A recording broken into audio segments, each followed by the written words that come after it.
Hey guys, it's Kitty, and we are back with part 2 of our Victorian build. Sorry, I literally just punched my mic. What is wrong with me? Kitty, keep your arms still. No one can see you. We are doing a voiceover, you dumbass. We are part 2 of our Victorian speed build, and you'll get to see me playing around with more of these doors and stuff that you did see in the last video, but for some reason it's in this one too. Oh well. Done now. So we're just playing around with the doors and putting the windows and stuff in. I think it's because I did the screenshots after I did it all. But yeah, so we are doing the ground floor today. I think we start off with trying to decide on the layout of our Victorian house. I decided to do 2 of these houses, and I was really pleased with the spatial kind of design. So yeah, here we go. We're back. And so yeah, we do the layout. We try and decide, okay, how big are we doing this? I copied the staircase because, like I said in the previous videos, we have 2 staircases in this build, and one's for the household and the other one's for the staff. So like the butler, the maid, the kitchen staff and all that kind of thing, so it's separate. In a lot of these homes you tend to have servants' quarters and then you would have the main living quarters, and that's kind of the style I went for with this. You'll soon see we do a lot of different floors with different kind of areas. So the main ground floor is the living space and dining room. This is obviously where you entertain the guests.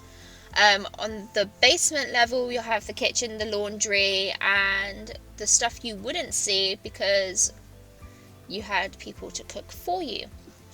Obviously now the Sims will probably cook for themselves, but I wanted to make this historically correct as possible, so obviously we'll put the kitchen downstairs out of the way, and here I am just trying to make sure I get the staircases in the right kind of place for the build.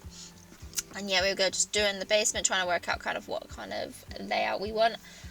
I did all the layouts of all the rooms, chucked a few bits of furniture in there so I knew what I was doing, and yeah, then we went to town on the decorating. So we go just lighting it up, putting the basic areas and making sure. This is a problem I was having with this. I was like, do I build it in the door and then like cover it up, or do I just knock it out and then put a window there instead? So you'll see I changed all that up, I put a window there instead because I wanted to make it as like all symmetrical as possible, but in the end I was like, nah, we'll just put a window and we'll deal with it that way. Yeah, I was very impressed with myself and the scaling of this build. It's something I rarely do. I don't like doing massive builds. I don't like building that often. That's why I'm doing it as a YouTube series, because I find it really boring on stream and I go, once I start I can't stop. And yeah, so I was very impressed with my skill level on this. I've never done something this big, and I had to do a lot of research on what the rooms looked like, what colourways they would have, and I tried to keep it as traditional as possible but with a slightly modern twist with like the colours and that kind of thing. But I was super impressed. So here we go, we're putting the staircases in, making sure they have a staircase going down, the staircase going up to each floor, and repeating again for the servants' quarters, and then just separating them off. And we're just trying to figure out the layouts of each floors in regards to like what I was going to put in each room. So the ground floor is the living space and the dining room. The next floor up was like a drawing and like leisure, like piano room, so it's classed as a drawing room with bookshelves and libraries, and we had a study and a men's kind of bar and go-to room. And then we just opened up that hallway, and each floor had a bathroom as well. You need to make sure you have all them bathrooms, because otherwise I'll be running up and downstairs, and you know, when you got money you ain't got time for that. So yeah, here we go, just putting the doors in, making sure it all looks so fabulous. Next floor up, this is where we did 2 large master bedrooms. I painting room for the ladies, like an artsy room, and another bathroom. So just make sure we're mirroring the stairs, bring them up. I'm doing the layout. So 2 big bedrooms, there's the painting room, bathroom, and then on the final floor we did upstairs, we did a kids playroom, trying to keep them all separate. We did 2 kids bedroom, a large bathroom, and a servant's bedroom, like a servant's quarters. And I was very impressed with how they turned out. I was really happy. There we go, we're just trying to even them out a little bit. Here we go, I was just trying to figure out where the fudge am I going to put this bathroom, because I wanted like it split in half between the kids side and the servant side, so they actually had, like, the servants had a room that they would stay in, and then obviously keeping it separate again from the main living quarters. And you keep the kids out the way because kids should have been seen and not heard, and the same with the women, so the kids were kept out of the way. Great fun. Here we go, we're using the vampire doors because I thought they were just really grand and matched like the marble staircases, and just putting all the fencing in, like all the banisters and stuff, so people didn't fall over and die. You know, Sims don't do that anyway, but safety first, guys. So here we go, each room I'd kind of put like a themed object, so I knew when I came to building the next bit, because this build took me so long on like what I was doing. I knew that by the time I came up to the build, I would know like what I'm putting in each room. So here we go, we're just putting some lightings in, and then yeah, beds. And I was just trying to decide on the beds there, and I shouldn't have, but yeah, just pop them in, make them fancy. That was going to be like a walk-in wardrobe, but I think I turned it into an ensuite bathroom in the end. So yeah, here we go, trying to work out. It was going to be a library and then a piano room and then a study, but then that gets changed later on. So here we go, doing that. That's going to be a kitchen. It's doing changes later on. I was trying to find this object for ages, the wine cellar thingy-majiggy. So yeah, it actually took me ages to try and find it. I didn't know what it was called, I didn't know where it was, and yeah, just scrolling through all these items, and I had debug turned on, and I was an idiot, and yeah.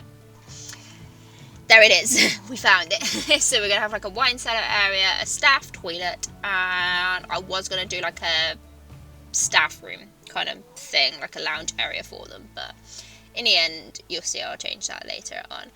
So we're done with some white paneling. A lot of the colours you'll find in Victoria homes tend to be quite dark, because obviously like rich colours were classed as like more expensive, more luxurious, so you have like the dark greens, the dark reds.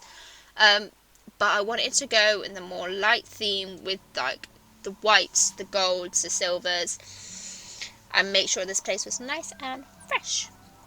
So curtains took me forever to decide on and what colour scheme I was going for. I was like, do I go white and gold, do I go white and silver? So like I went an in between, so I went for the blue with hints of silver, but then like the tiny hints of like gold, so we went for like the blue and the cream sofas. These are, I think they're base game, I think. And then yeah, we just put like a marble table in to match. I love the animal fireplace because I think it's like the cats and dogs one, because I think it's very vintage and rustic without being like over the top, and I think that was like the fanciest one that fit in with these colour schemes anyway. So change, you'll see in all the rooms I put the spotlights, but you'll see over time as I go through each room I make sure it is a chandelier with like the warm tone lighting instead. I spent ages trying to decide on what colour frames I want. It was like, do I go with the silver or do I go with the gold, because nothing matched, and it was really stressing me out. I think I went for the, I don't even know what I chose in the end. I think I went with the gold in the end, possibly, or the brown, whatever. I don't know. And we're just trying to find paintings to kind of match the theme, and yeah, obviously if you look at Victorian builds, they have paintings everywhere, or they have wall objects everywhere, and I was trying to make sure that I did that but not going over the top at the same time. So here we go. After we've done the lighting, we did some like end tables, but I think I did the pedestals, yeah, with obviously some statues in there, and did some flower arrangements, because if you had flowers you tend to be obviously higher up because you can afford them. And yeah, so I was just going through all the objects, kind of deciding, oh, what do I go for? I used a lot of like the romantic garden flowers, like that one there. I'm just trying to make sure I matched everything in the colour coding of each room. You'll see each room kind of has a theme at the colour.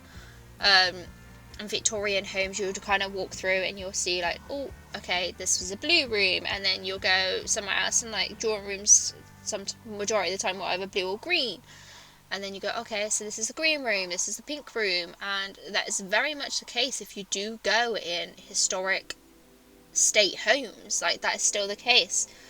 And for me, I grew up very much into history, and my family took me to all these kind of historic stately homes and all these National Trust places in England, and so luckily I knew kind of what I wanted and what kind of styling it is. And yeah, I was very impressed with how this turned out. I tried to use the least amount of electronic lights as possible, because it was still quite rare in that period where they transitioned to electricity, but I was generally really impressed. So we've done the living room as a blue room.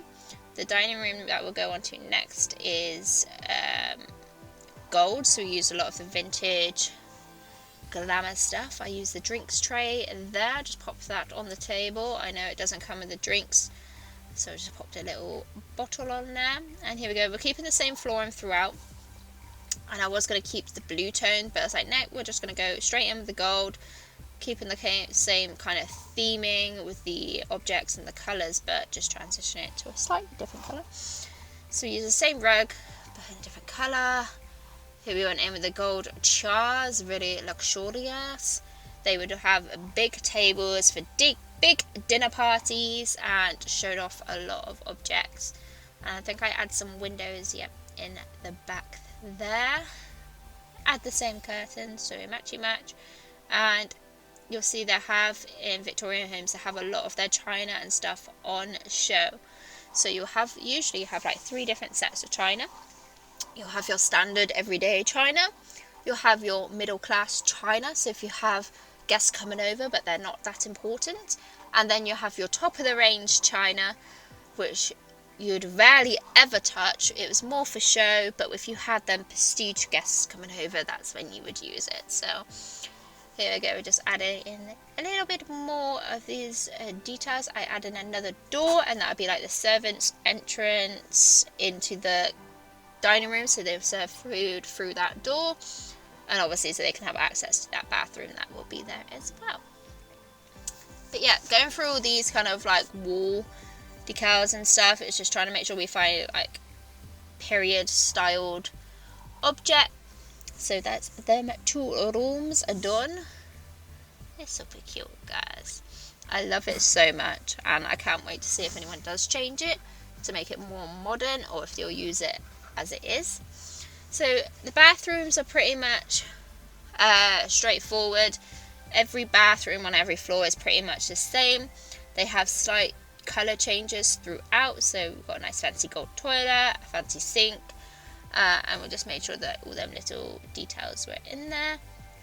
Fancy towel holder, and then we had a few paintings and lights and stuff in there, because you would in a Victorian home. I don't know why, but why would you want a picture of a chicken in a toilet? I do not know, but hey ho, it's there. So we were just putting the rug in, and I think we put some sconces on the walls as well. Yes, lovely. And a little chandelier, I think, yes, lovely jubbly. So once we did the bathroom and the lighting, we went on and did the corridors of the house. So we kept the panelling throughout. We just added a plant pot in there to just make it, pretty, and I think a rug possibly. Trying to decide on what flooring I wanted in the service staircase. We just went for a basic wood, because they're not going to splash the cash for a service staircase.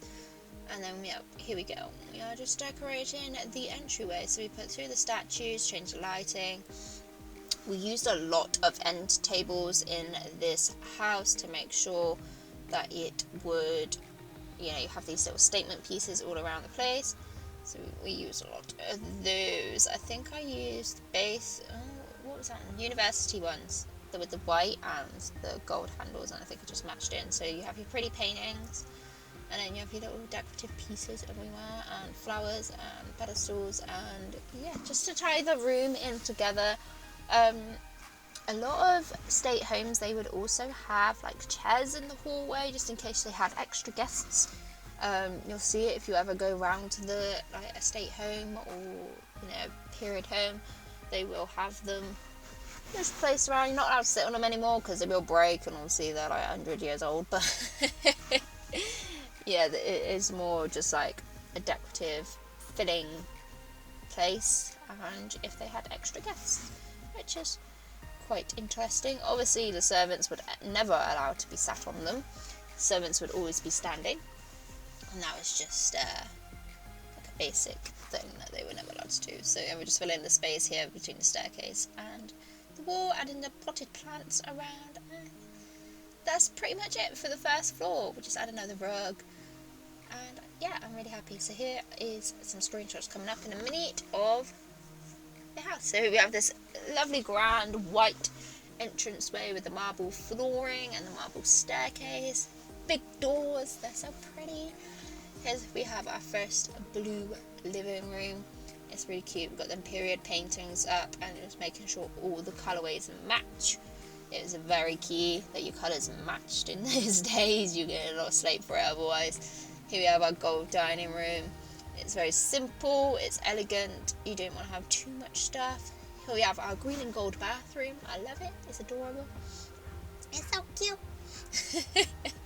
I don't think cute's the right terminology for it, but here we have the little servants' quarters. So you have the bathroom door, the servants' door, and then the door into the main hallway.